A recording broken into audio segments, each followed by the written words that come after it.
luar biasa. Saya bangga hari ini. Semua jemaat bersaksi dengan begitu antusias, begitu luar biasa. Penyertaan Tuhan tahun kemarin kepada kita, dan tahun ini tentunya Tuhan lebih lagi dan lebih lagi buat kita. Amin. Kalau tahun kemarin luar biasa, tahun ini akan lebih luar biasa. Tapi ya itu tadi, kita harus tetap berpegang kepada Tuhan. Amin. Iya. Kalau motivasi yang Tito saksikan itu, seandainya kalau dia datang kepada saya tidak pernah mengucapkan apa-apa. Nito, kira-kira dia terbangun enggak? Enggak, yang ada apa? Terlena. Betul. Kadang-kadang ya kan kita itu perlu pecutan gitu ya, supaya kita sadar. Kita sadar tidak mengulangi lagi gitu loh maksudnya gitu ya. Benar kalau saya selalu bilang gitu kan, kamu ya, bos kamu siapa? Kok datang ke aku? Tapi saya, makanya kadang-kadang jemaat tuh udah ngerti banget saya itu siapa gitu ya. Karena mulutnya begitu sih, tapi gak tega gitu loh ya. Itu saya gitu ya. Makanya gitu tuh ya kalau diulang lagi, karena dia tahu banget gembala seperti apa gitu ya. Tapi kalau ada gembala itu kadang-kadang kalian kan gak tahu waktu yang gembala. Ada waktu gembala lagi gak mood kata orang ya, lu datang bawa nama uang lagi. Rasanya kan gitu. Nah gitu loh. Kadang-kadang kalau sampai gembala terucap itu, kalian juga gak tahu apa yang ada di hati saya gitu ya. Tapi saya bersyukur dengan adanya motivasi Tito sekarang sebentar lagi dia bukan jadi karyawan. Sebentar lagi dia adalah big boss. Amin. Amin. Semua kita harus jadikan big boss. Karena kenapa? Bapak kita adalah bos besar. Jadi kita anak-anaknya harus jadi bos juga. Jangan punya mental tempe atau tahu. Meminta-minta, meminjam-minjam bukan ya. Tapi kita harus punya mental seperti Yesus. Karena dia ada sumber berkat. Jadi kita anak-anak sudah diberkati semua. Amin. Kalau kita sudah diberkati, jangan lagi punya pikiran kita untuk meminta ya. Tapi firman Tuhan berkata apa? Memberi lebih diberkati daripada meminta gitu kan. Jadi tahun ini saya berharap banyak kita semua memberi, beri. Tahun kemarin saya ngomong apa? Kalau tahun kemarin pelit, tahun ini jangan pelit lagi ya. Kita harus beri sama seperti Tuhan memberi kepada kita. Amin. Doa itu penting dalam hidup kita. Tahu nggak Bapak Ibu? Anak-anak kalian ini Gama, Ica, dititipin ke saya ya. Bukan dititipin sih. Maksudnya nginep ke rumah saya. Tapi kalau kemana-mana ya mereka juga sama-sama pergi. Nggak ada lu cerita, oh anak saya ke cucu saya pergi, anak ini tinggal, nggak ada ya. Tahu nggak? Kemarin mereka pergi ke mall, bukan kemarin, beberapa hari yang lalu. Anak-anak ini memang kan dibiasakan untuk mau makan, ayo doa, diingetin kan, ayo doa. Jadi selalu berdoa, malamnya itu. Kalau nggak bersama saya, mereka juga selalu. Kalau saya pergi, Mei juga selalu video gitu anak-anak berdoa. Kalau ada saya doa ya, Oma lagi mau doa juga. Jadi mereka mau yang kadang-kadang, Oma kita doa sendiri ya. Ya udahlah, saya bebaskan dia doa sendiri karena kenapa? Karena mereka udah punya hati sendiri kali buat Tuhan ya. Ketika mereka makan, ada seorang ibu-ibu duduk di sebelah mereka. Lihat mereka sebelum makan mereka berdoa. Ibu-ibu tuh komen kepada Mei, oh anaknya sudah biasain doa ya, kata gitu kan. Terus kata Mei, iya gitu kan. Saya aja, tante aja terkadang lupa kok untuk berdoa. Coba bayangin, tepuk tangan dulu buat Tuhan. Itu Bapak Ibu. Kalau kalian titip anak kalian di rumah saya, jangan pernah khawatir kalau anak kalian tuh nggak pernah berdoa ya. Karena saya tuh orang yang paling paling nggak bisa asal-asal gitu ya. Berdoa tuh penting banget. Itu seorang ibu yang kita tidak kenal loh. Tanya Mei. Baru kemarin dicerita sama saya. Dia bilang tante aja kadang-kadang lupa kok anak tante sudah besar tidak sekolah minggu. Nah kita pikir anak sekolah minggu tuh karena kecil aja yang kita ajarkan mereka sekolah minggu atau berdoa. Tapi besar kita lepaskan mereka. Ya kan? Karena ada banyak orang tua yang salah kaprah juga, dipikir ya udah dewasa ya udahlah terserah deh kalian mau bagaimana. Enggak. Jadi kita tuh Bapak Ibu, anak kita dari kecil kita didik, besar juga kita akan pantau. Sekalipun memang kita nggak bisa anak itu bersama dengan kita 24 jam, ya. Tapi doa seorang ibu itu penting banget buat anak-anak kita, ya. Jadi saya bangga juga gitu loh ya. Puji Tuhan gitu ya, karena ada seorang ibu yang tidak dikenal mengatakan, wow, di bulan itu ya, ternyata anaknya terdidik untuk berdoa. Puji Tuhan Bapak Ibu. Jadi apa yang bisa kita lakukan, itulah yang kita lakukan buat Tuhan, sehingga nama Tuhan dipuji dan dimuliakan, ya. Yuk, karena tadi sudah banyak yang bersaksi. Yang sudah bersaksi, saya bersyukur sih, karena sudah membantu saya gitu kan ya. Jadi saya tidak berlama-lama. Lah kenapa kok? Beneran, karena semua yang kalian saksikan itu juga yang akan saya bicarakan. Jadi kan sudah membantu saya juga meringankan ya waktunya juga kita ini. Kita buka Yesaya 43 ayat 18. Yesaya sudah? Ya, kita baca sama-sama. Mari kita baca berdiri. Karena satu ayat kita baca sama-sama. Yesaya 43 ayat 18, 23. Firman-Nya, janganlah ingat-ingat hal-hal yang dahulu, dan janganlah perhatikan hal-hal yang dari zaman purba kala. Amin. Silakan duduk. Firman Tuhan, janganlah ingat-ingat hal-hal yang dahulu, dan janganlah perhatikan hal-hal yang dari purbakala. Jangan ingat-ingat lagi masa yang kemarin yang sudah kita lewatkan. Apapun yang kita alami dan kita rasakan di tahun kemarin, tahun ini jangan kita bawa lagi, ya. Dalam arti, kalau ada kekecewaan tahun kemarin, jangan juga kita dendam sampai tahun ini. Bersihkan, bersih, gitu ya. Kosong-kosong, bersih, kata Ibu Deborah, gitu ya. Jadi gitu loh. Masalah tahun kemarin itu bermasalah bagi kita, tinggalkan di tahun kemarin. Jangan bawa lagi di tahun ini, karena tahun ini kita akan terima hal-hal yang baik yang ada di hati kita. Kita akan berkata, aku berhasil, aku sukses, aku berhasil, aku sukses. Itu yang harus terkatakan kita, ya. Jangan ada lagi kita bawa, tahun kemarin gua gagal, tahun kemarin aku rugi, tahun aku enggak deh, aku nggak mau deh, nggak mau lagi percaya. Kadang-kadang Tuhan izinkan tahun kemarin buat kita sakit, tapi Tuhan ingin kesakitan itu adalah menjadi cambuk buat kita.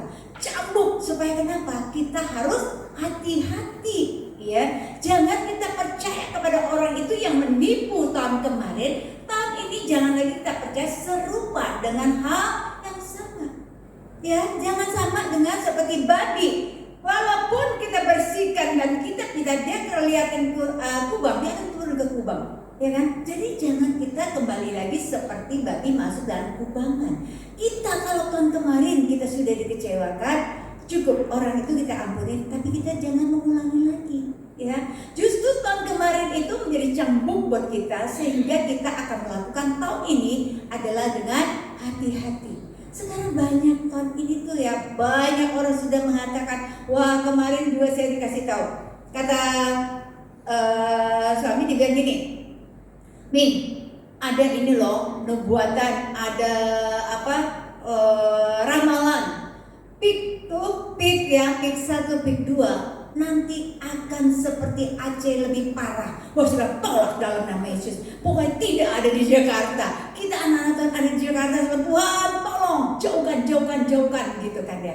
Tapi itu dia ulang-ulang ngomong sama saya udah 2-3 kali ngomongnya. Sebab kamu juga jangan dengar hal-hal seperti itu. Kalau ada orang ngomong itu, kamu bilang aja tolak dalam nama Yesus, semuanya aman gitu ya. Tapi memang kita harus hati-hati gitu, jangan terlena gitu ya. Kalau terlena, Allah gak apa-apa ada Yesus, jangan juga. Terkadang Yesus izinkan hal-hal itu buat uji kita, apakah kita sudah melakukan atau belum gitu ya. Tapi kadang-kadang kalau kita manusia terlena, seringkali orang kalau terlena itu udah nggak akan deh, biarin masa bodoh enggak deh. Jadi nyaman. Kalau udah nyaman tuh dia lupa berdoa, lupa baca firman, lupa semuanya, lupa juga ibadah.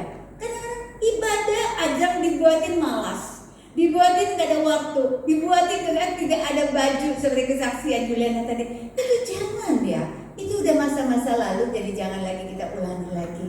Jangan lagi cari petunjuk Tuhan kalau ibadah di mana-mana. Jadi jangan seperti itu. Ibadah justru kita ya, kalau kita merasa kita ibadah kalau saya di sana kan orangnya banyak, wah yang cowok liatin cewek cantik banyak cara, yang cewek liatin cowok cantik, cowok ganteng banyak. Bukan itu tujuan kita ya. Tujuan kita ibadah adalah apa yang bisa kita lakukan untuk Tuhan, apa yang bisa kita layani untuk Tuhan. Ibadah kalau kita merasa di sana lebih banyak, kita cari jiwa. Jangan kita merasa aman dengan kita ada 300. Cari supaya kita jadi 400 seperti apa? Cari. Ya. Jadi jangan kita aman-aman sendiri gitu ya. Izinkan Tuhan untuk mengubah hati, bukan penampilan kita. Izinkan Tuhan di tahun ini untuk mengubah hati kita. Kalau hati kita keras, yang suka membangkang, suka berkata malas untuk berdoa, izinkan Tuhan untuk mengubah hati kita, melembutkan hati kita untuk kita tetap beribadah, cinta akan Tuhan. Cinta akan Tuhan itu apa? Apa aja yang kita lakukan hanya untuk Tuhan. Apa aja yang kita lakukan kita cepat untuk Tuhan. Ya, saya bersyukur juga kalau kata Desi tadi pergi kemarin belum menjadi koordinator, belum ditabiskan maksudnya ya, tapi dia sudah terima uji cobanya gitu kan ya. Itu memang luar biasa. Segala sesuatu memang harus kita rasakan dulu gitu. Oh, ternyata begitu ya rasanya itu ya. Begitu rasanya baru kita nanti benar. Kalau dia sudah menjabat sebagai koordinator pemuda atau youth gitu ya, nanti dia udah gak kaget lagi kalau ada senggolan antara teman, ya kan? Apalagi dengan gembala. Gembala kan kalau kan itu gembala ya. Tapi percayalah, gembala kalian gak baik gitu ya. Gimana, bener gak Eva? Dari sekolah minggu loh Eva kenal aku. Coba kalian baru. Bener, dari sekolah minggu coba kurang apa kita perhatian. Kasih piring udah kayak orang pesta tuh, kasih piring makan biar kenyang baru pulang, ya kan? Apa rasanya ya? Tapi gembala sih sekalipun sebaik apapun gembala, pasti di luar sana ada yang nilai gembala tidak baik. Nah itu mah ya terserah ya. Buat saya terserah itu ya. Yang penting aku tidak mengusik kalian gitu ya. Terserah sih kalian mau ngomong apa gitu. Kita baca lagi 1 Petrus 1 Petrus 1 ayat 3. 1 Petrus 1 ayat 3. 1 Petrus 1 ayat 3 ya. Udah Naomi? Ya. Terpujilah Allah dan Bapa Tuhan kita Yesus Kristus yang karena rahmat-Nya yang besar telah melahirkan kita kembali oleh kebangkitan. Kita kembali oleh kebangkitan Yesus Kristus dari antara orang mati kepada suatu hidup yang penuh pengharapan ya. Yang penuh pengharapan. Jadi kita harus mempunyai pengharapan kepada Tuhan. Tanpa pengharapan kita kepada Tuhan, kita tidak berarti apa-apa. Kalau tema saya tadi adalah fokus pada komitmen dan pengharapan kepada Tuhan. Kemarin saya ke Lampung, saudara saya masuk rumah sakit di ICU. Sampai sekarang aja dia masih di ICU gitu kan ya. Sampai saya bisikkan dia, Yesus, teriak Yesus, panggil Yesus, karena Yesus ada di sini. Dia sih manggut-manggut, tapi anak-anak ini semuanya belum kenal Yesus. Jadi anak-anaknya beda lagi bisikin di kupingnya, ya kan ya. Tapi kalau anak ini ngomong sama saya, dia selalu bilang gini, terima kasih, ya. Tuhan Yesus, Tuhan Lomo, katanya gitu kan. Aku bilang Tuhan tolong nama Yesus. Jadi bukan Tuhan yang mereka sebut. Yang aku mau adalah Tuhan Yesus gitu ya. Jadi kita doa, kita urapi, kita kasihnya urapan. Kita doa, tapi anaknya doa masukkan beda lagi doanya gitu loh. Tapi satu hal saya bilang, Tuhan tolong gitu ya. Biar Cici ini punya pengharapan kepada Tuhan, bukan kepada yang di luar sana gitu ya.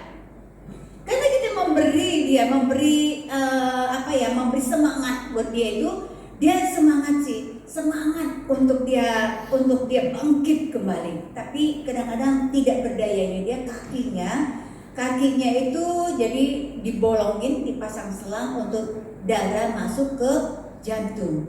Tapi ternyata jantungnya nggak bisa terima, akhirnya selangnya itu dicabut lagi dan pendarahan. Dokternya ngomong kalau mau dioperasi atau dijahit, ini orang sudah tua, sudah mau 80, jadi kulitnya tuh nggak elastis lagi, jadi susah dibilang gitu. Jadi mereka ibaratnya tuh mereka terbang kenceng supaya merapat gitu ya. Akhirnya tunggu 2 hari lagi baru bisa operasi. Aku bilang, Tuhan tolong jangan sampai kalau bisa tuh sudah melekat, tidak perlu dioperasi. Karena cici saya ini tipe orang yang takut, jadi ketakutan gitu ya. Akhirnya tapi kemarin 2 hari yang lalu sempat juga dioperasi. Saya bilang, Tuhan jadilah menurut segala kehendak-Mu. Kalau memang Tuhan izinkan operasi, ya pokoknya Tuhanlah yang menyelesaikan. Akhirnya operasi jadi dia merasa gimana ya, drop. Akhirnya makan kan nggak bisa, ini dipasang selang lagi dari mulutnya ya, masang selang, jadi makan dari selang. Aduh, saya jadi ingat lagi almarhum gitu kan ya. Tuhan tolong gitu ya. Pokoknya kesempatan cici saya itu untuk diterima Yesus. Karena kenapa? Keluarga dia belum ada satu pun yang terima Yesus gitu ya. Kalau keluarga saudara saya yang lain ada sih, walaupun 1, 2 ya, keluarga dia satu pun gak ada gitu ya. Jadi saya bilang, saya rindu untuk cici kebangun sehingga dia mengerti banget bahwa dia ketemu Yesus gitu loh, seperti apa yang dirasakan Pak Donson gitu loh ya. Pak Donson yang si Juliana cerita tiba-tiba menangis. Saya juga rindu hal itu gitu ya. Tapi kembali lagi akhirnya saya pulang gitu ya, karena saya nggak bisa nunggu di sana terus. Karena kita tiap hari kita kontak ke anaknya bagaimana sampai sekarang dia bilang tuh masih di ICU, terus masih tapi dipanggil ngerti, jawab, buka mata gitu ya. Tapi untuk ngomong karena ada selang di mulut nggak akan bisa ngomong ya, sama kita lihat almarhum dulu gitu ya. Jadi aku bilang, Tuhan tolong gimana caranya untuk dia bisa keluar dari ruang itu, mujizat Tuhan terjadi. Itu menjadi kerinduan saya dan kerinduan setiap kita yang mendoakan dia. Makanya tapi saya sedih kalau anaknya bilang, ya Tuhan ini nanti akan menolong, yang disebut Tuhan ilahnya dia gitu loh. Saya bilang, aduh Tuhan tolong. Tapi kalau saya ngomong sama dia, saya selalu gak mau ini ya, Tuhan Yesus pasti tolong, puji Tuhan Yesus pasti tolong, seperti itu ya. Jadi jemaat, kalau bisa bantu doakan cici saya rindu untuk dia bisa datang kepada Tuhan, terima Yesus sebagai juru selamat. Karena saya tahu banget, karena keselamatan kita hanya ada di dalam Yesus. Di luar Yesus kita binasa. Sekalipun maksudnya itu kita jangan merasa bahwa kita puas dengan keluarga kita diselamat, tapi kita juga rindu untuk keluarga kita, saudara kita, ponakan saya itu masih banyak banget ya. Jadi untuk mereka terima Yesus sebagai juru selamat. Jadi kita merasa bukan hanya kita saja, tapi kita ingin semua terselamatkan, kenal Yesus. Karena hanya Yesus jalan menuju ke surga. Tanpa Yesus tidak ada orang yang ke sana. Itu loh yang kita mau taruh di mana, mereka mau kemana gitu loh. Tapi saya percaya banget ada rencana Tuhan untuk saudara saya, karena anaknya ini dulu pernah terima Yesus, bahkan sudah dibaptis. Nah itulah cewek-cewek, cowok-cowok ya, kalau kenal pasanganmu yang tidak seiman, jangan karena uangnya, hartanya, tatanya ya. Karena kenapa? Dia akan jual Yesus. Ponakan saya ini, anak cici saya ini ada satu dulu yang sudah baptis, ya kan? Karena dia pacaran sama orang Kristen. Begitu putus sama yang Kristen, dia pacaran sama orang Cungcungcep. Jadilah dia Cungcungcep lagi. Coba tinggalkan Yesus. Gitu. Padahal dulu saya yang marah dia. Kamu gampang sekali sih ninggalin Cungcungcep gitu ya, langsung baptis. Dia terima baptis, saya enggak. Begitu dia terima Cungcungcep, saya yang baptis. Kenapa jadi bolak-balik ya? Jadi juga, oh Tuhan, kenapa saya dibolak-balik ya? Seharusnya dia tetap gitu loh, tapi saya tetap doakan dia supaya dia akan kembali. Karena kenapa? Sekali orang sudah terima firman Tuhan itu tidak akan berlalu begitu aja. Sekali dia sudah dengar, dia sudah baptis, apalagi kita nggak tahu. Sekarang kita ngeliatnya belum, tapi kita nggak tahu nanti, ya kan? Dengan usianya berapa gitu ya. Pasti itu, amin. Jadi kita yang sudah tahu kebenaran Tuhan Yesus, tahu kebenaran firman Tuhan, jangan pernah kita main-main lagi. Jangan pernah kita beralasan apapun buat Tuhan. Karena Tuhan itu tidak punya alasan buat kita. Tuhan selalu mengasihi kita, Tuhan selalu ada buat kita. Jadi jangan pernah menyakiti hati Tuhan, karena Tuhan terlalu sayang buat kita. Kalau hari ini semuanya sudah menyaksikan kebaikan Tuhan, ingat, pegang erat-erat kebaikan Tuhan itu, karena Tuhan tidak akan pernah mengulang kedua kali kebaikannya itu. Seperti Pak Johnson, kita tahu apa yang dialami itu begitu luar biasa. Itu Tuhan sayang dengan Pak Johnson. Semua orang mungkin berkata, kok bisa, tapi itulah Tuhan. Dahsyat Tuhan itu. Kita bayar dengan apa Tuhan? Kita nggak bisa bayar kebaikan Tuhan. Kita hanya bisa bayar dengan apa? Aku mau setia Tuhan, aku mau taat Tuhan, aku mau cinta kepada Tuhan. Hanya itu yang bisa kita ini. Tuhan nggak butuh uang kita. Kita butuh apa? Kita perlu apa? Jangan bilang, aku mau ke gereja tapi aku nggak punya duit. Tuhan nggak minta duitmu loh, ya kan? Tuhan yang tahu hatimu, Tuhan yang tahu apa yang kamu lakukan. Jadi kalau datang ke gereja bukan hanya karena duit, datang ke gereja karena kita cinta Tuhan, karena kita rindu Tuhan, kita rindu jamahannya, kita rindu urapannya, ya. Jadi itu Tuhan, itu karena Tuhan cinta kita itu. Tuhan tidak pandang siapa kita, nggak pandang kamu orang Jawa, kamu orang Sunda, kamu orang Batak, orang Manado atau orang Bangka, enggak ada di ayat yang bilang kamu mau suku apa baru Tuhan cinta, suku apa, enggak ada. Tapi Tuhan cinta kita semua, amin.